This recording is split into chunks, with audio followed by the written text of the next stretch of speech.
L'Éternel, juge des nations et sauveur des opprimés. Ce psaume a été composé après une victoire remportée par Israël sur les nations voisines. Peut-être les paroles triomphantes des versets 6 et 7 font-elles allusion à la destruction des Syriens et des Ammonites, 2 Samuel chapitre entre 10 et 11. L'auteur y parle constamment des nations comme d'ennemis qui lui sont personnels. Un roi seul pouvait ainsi confondre sa cause avec celle de son peuple, et, parmi les rois, aucun n'a su, comme David, s'identifier avec le peuple de Dieu de tous les temps. Nous trouvons ici le premier exemple des psaumes alphabétiques, voire l'introduction. Tous les vers de la première strophe commencent, dans le texte hébreu, par la lettre Aleph, ce qui naturellement ne pourrait être rendu en d'autres langues que par une traduction très libre dont nous donnons ici un spécimen. Ah! Que je loue l'Éternel de tout mon cœur. Aimons à raconter toutes ses merveilles. À nous réjouir et nous égayer en toi. À chanter ton nom, ô Éternel. Le premier vers de la seconde strophe commence par la lettre B, le premier de la troisième strophe par la lettre G, troisième lettre hébraïque. Cependant l'ordre alphabétique n'est pas régulièrement suivi. Le psaume, qui n'a que 10 strophes, se termine bien avant que le nombre des lettres de l'alphabet soit épuisé.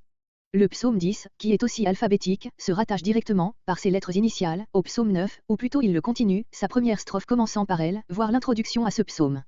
Après une première strophe, dans laquelle le psalmiste s'exhorte lui-même à louer l'Éternel, versets 2 et 3, 2 parties, de 4 strophes chacune.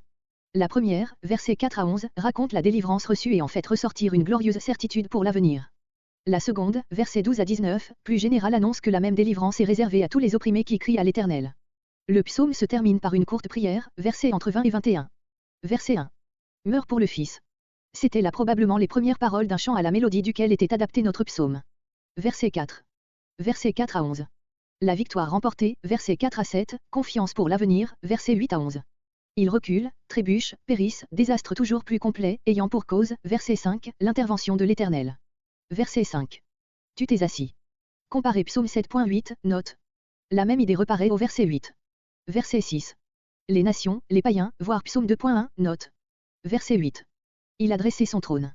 En opposition aux villes disparues, verset 7, le psalmiste voit un trône élevé pour toujours. C'est celui de l'Éternel, qui jugera à l'avenir, comme il a jugé autrefois. Verset 10. Une autre traite. Menaçant pour les méchants, ce trône est un asile pour l'opprimé. Verset 12. Verset 12 à 19. Le ton devient celui d'une prédication adressée à tous les peuples. Partout il y a des opprimés et des oppresseurs. De Sion, l'Éternel exercera partout sa justice. Verset 12 à 15 encouragement adressé aux misérables. Qui habitent en Sion. David n'ignore pas que la vraie résidence de l'Éternel est dans les hauts lieux, psaume 7.8. Mais il a plu à Dieu de choisir Sion comme le lieu terrestre d'où sa gloire doit rayonner sur tous les peuples. Comparez psaume 18.50. Verset 13. Vengeur du sang, littéralement, celui qui réclame comme sa propriété le sang versé. L'Éternel apparaît ici comme le plus proche parent de la victime, nombre 35.9-12. Verset 14.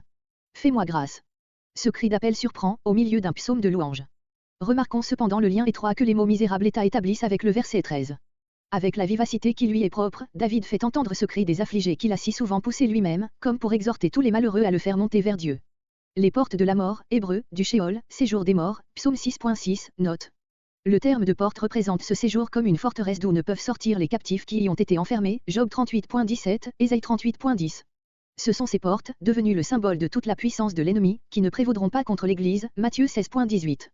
Verset 15. Les portes de la fille de Sion forment ici contraste avec celles de l'enfer. C'est aux portes des villes que se trouvaient, en Orient, les places publiques, où l'on convoquait le peuple pour toutes les assemblées importantes. Verset 16. Versets 16 à 19 le sort des oppresseurs. L'idée du salut, par laquelle se termine la strophe précédente, devient de nouveau dominante. Tandis que Dieu retire du Sheol le misérable qui crie à lui, les païens, ennemis de l'Éternel, y descendent, par un acte de la justice divine, qui les prend dans leur propre piège. C'est ce que David a constaté dans la victoire remportée, versets entre 16 et 17, et ce qu'il annonce comme devant se reproduire à l'avenir, versets entre 18 et 19. Verset 18. Ils s'en retourneront. Comparez psaume 90.3. Par la mort, le corps retourne à la terre et l'âme, descendant au Sheol, rentre dans un état d'impuissance semblable, bien que non identique, au néant. Verset 19. Oublié. Si Dieu est oublié des hommes, verset 18, le misérable ne l'est pas de Dieu. Verset 20. Verset entre 20 et 21 invocation finale. Lève-toi. Expression fréquente dans les psaumes, particulièrement dans ceux qui sont attribués à David, psaume 3.8, psaume 8.7, psaume 10.12, psaume 17.13, etc.